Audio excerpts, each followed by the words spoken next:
بسم اللہ والصلاة والسلام علی رسول اللہ اما بعد السلام علیکم ورحمۃ اللہ وبرکاتہ۔ بہت سارے لوگ کہتے ہیں ہم قرآن پاک کے وظائف بھی کرتے ہیں، سورۃ بقرہ کی تلاوت بھی کرتے ہیں، نماز بھی پڑھتے ہیں، ذکر و اذکار بھی کرتے ہیں، لیکن ہمیں شفا کیوں نہیں ملتی؟ بہت عرصہ ہو چکا ہے اور واقعتاً یہ بات سوچنے والی بھی ہے، پریشانی والی بھی ہے۔ یہی سوال علامہ ابن جوزی رحمہ اللہ سے کیا گیا۔ انہوں نے بڑا پیارا اور زبردست جواب دیا استعاذہ کے متعلق، یعنی یہ جو دعائیں، اذکار اور وظائف ہم پڑھتے ہیں یہ استعاذہ ہے، پناہ طلبی۔ تو انہوں نے فرمایا پناہ طلبی یعنی استعاذہ جو ہے کسی جنگجو کے ہاتھ میں تلوار کی مانند ہے۔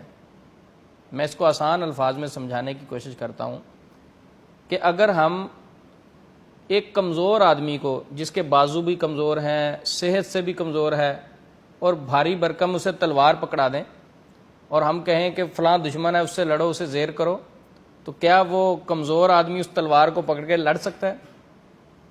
ہاں، اسی طرح اگر ہم طاقتور آدمی کو تلوار پکڑا دیں اور اس تلوار کے ذریعے سے وہ اپنے دشمن کو آسانی سے زیر کر سکتا ہے۔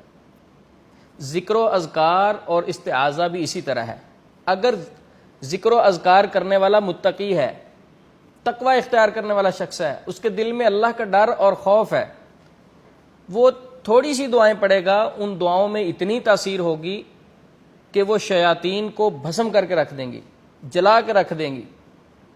اگر پوری سورۃ بقرہ بھی پڑھی، قرآن پاک کی بہت ساری آیات بھی پڑھی، وظائف بھی پڑھے، دعائیں بھی پڑھی، لیکن دل میں اللہ کا ڈر، تقوی، پرہیزگاری نہیں ہے، جتنے مرضی وظائف کرتے جائیں شیاطین پہ اس کا کوئی اثر نہیں ہوتا۔ اور متقی شخص جب پڑھتا ہے اسی طرح شیاطین بھاگتے ہیں، ان کو تکلیف ہوتی ہے، اور جس کے دل میں ڈر اور تقوی نہیں ہوتا اس کے وظائف پڑھنے سے شیطان پر کوئی اثر نہیں ہوتا۔ افسوس سے یہ میں بات کہتا ہوں، آج ہمارا توکل بہت مضبوط ہے، ہم کہتے ہیں اللہ کے علاوہ کوئی کچھ نہیں کر سکتا، بہت اچھی بات ہے، ایسا ہی ہے، لیکن عمل کے بغیر۔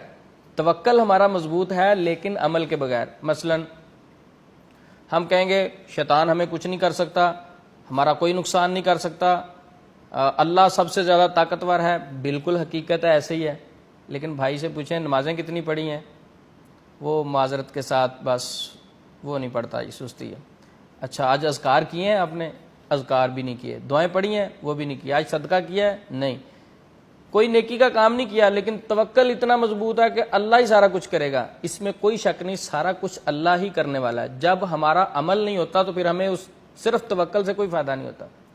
توکل کے ساتھ ساتھ ہم نے عمل بھی کرنا ہے، توکل کے ساتھ ساتھ ہمارے دل میں تقوی بھی ہونا چاہیے، توکل کے ساتھ ساتھ ہمارے دل میں اللہ کا ڈر بھی ہونا چاہیے، پھر اس توکل کا ہماری زندگی میں اثر ہوتا ہے۔ دوسری بات، بہت سارے لوگ کہتے ہیں کہ ہمیں وظائف کرنے کے باوجود شفا کیوں نہیں ملتی؟ وہ جلد باز ہیں۔ وہ کہتے ہیں ایک لمحے میں بس میں ایک وظیفہ 5 بار پڑھوں، سارا جادو الٹ پلٹ ہو جائے، جل جائے، ختم ہو جائے۔ ان میں صبر نہیں ہوتا۔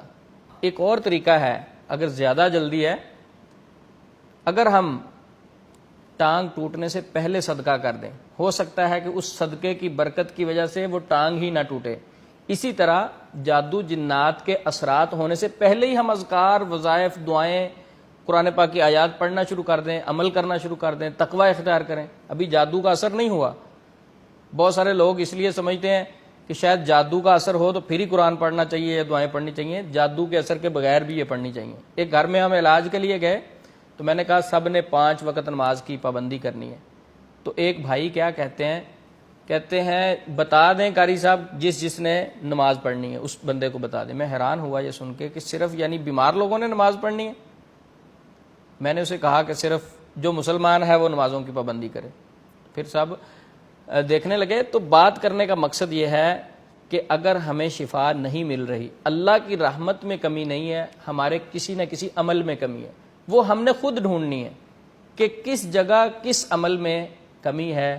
ہمارے توکل میں کمی ہے، ہمارے عمل میں کمی ہے۔ اگر کوئی کمی ہے اس کو دور کرنے کے ساتھ ساتھ صبر کے ساتھ ساتھ اللہ سے دعا کرتے رہیں. یقیناً اللہ رب العزت زمین کی 7 تہوں کے نیچے چلنے والے کیڑے کے قدموں کی آہٹ کو بھی سنتے ہیں, تو ہماری وہ کیوں نہیں سنتے؟